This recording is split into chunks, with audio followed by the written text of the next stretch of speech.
Assalamualaikum warahmatullahi wabarakatuh.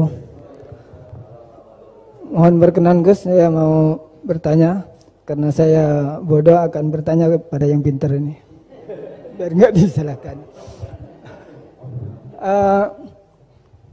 Mana ya, langsung ke pertanyaan, lebih penting mana antara pintar dengan cerdas? Karena ada anekdot Madura itu. Ya.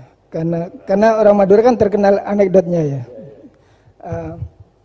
Pada suatu saat di sekolah SD itu ada upacara, kemudian ada di anekdot itu ada menteri yang menanyakan kepada salah satu guru bahwa tiang bendera ini berapa tingginya.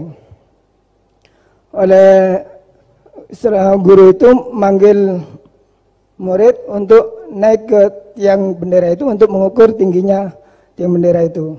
Kemudian sama seorang pejabat itu ditegur, kenapa susah-susah dinaikin tiang bendera itu? Enggak ditidurkan aja biar tidak mengundang bahaya. Dijawab oleh seorang guru tadi, tadi Bapak kan menanyakan tingginya tiang bendera. Kalau ditidurkan itu bukan tingginya, tapi panjangnya.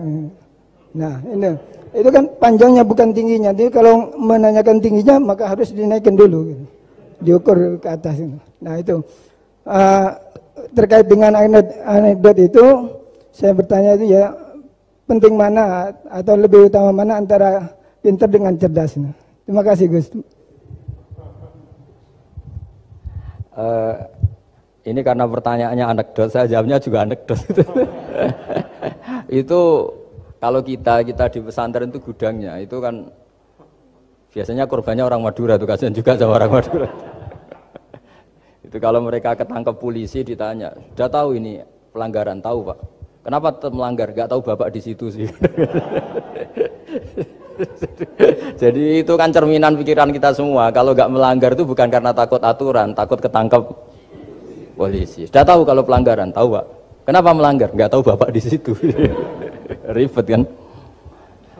Tapi sebetulnya jawaban dari pertanyaan jenengan itu ya sebenarnya Anda pasti tahu lah. Ini kan antara cerdas dan pinter itu mungkin ya pinter itu ya cerdas, cerdas ya pinter. Yang jelas mengetahui sesuatu yang semestinya itu ya kecerdasan, dan mengetahui itu ya namanya pinter gitu.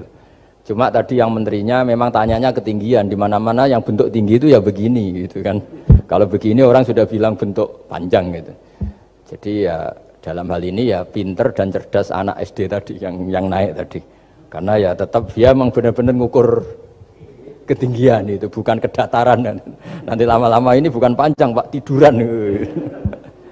Tapi itu memang di beberapa dunia wali. Dunia wali itu dunia yang memanfaatkan kepintaran dan kecerdasan. Misalnya banyak wali yang ibadahnya itu biasa. Ditanya, kenapa kamu ibadahnya biasa? Loh, Allah itu enggak diuntungkan oleh ibadah saya.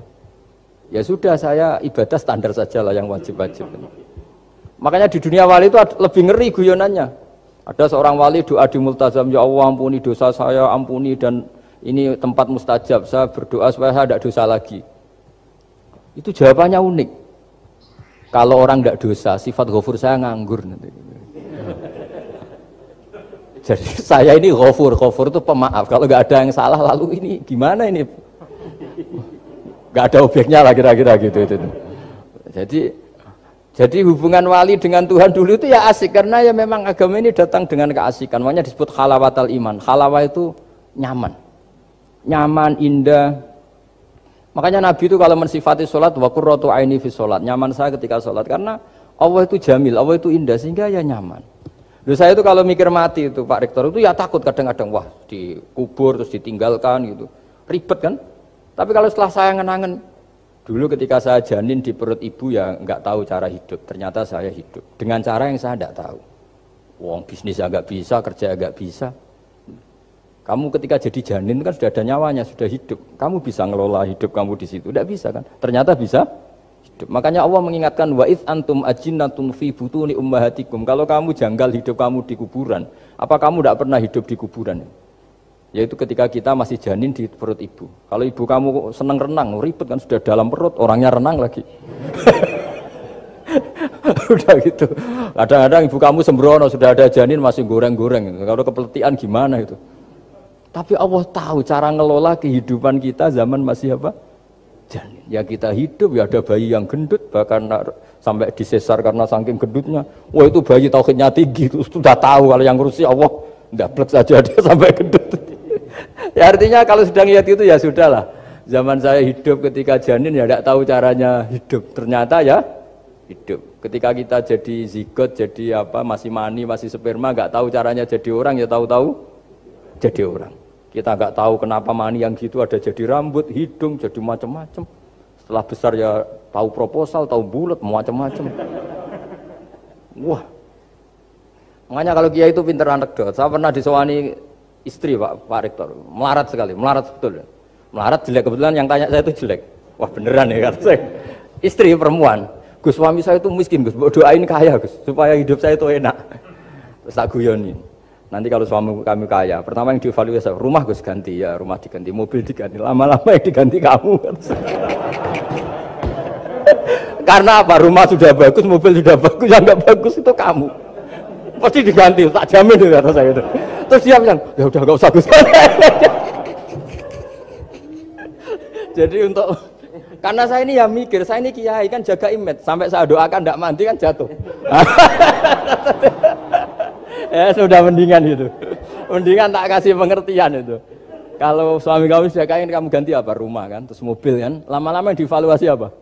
Oh kamu pasti apa? Istri kan. Jangan-jangan trennya orang kaya kan gitu kan? Trennya orang kaya kan, ya gitulah. Terus dia udah nggak usah.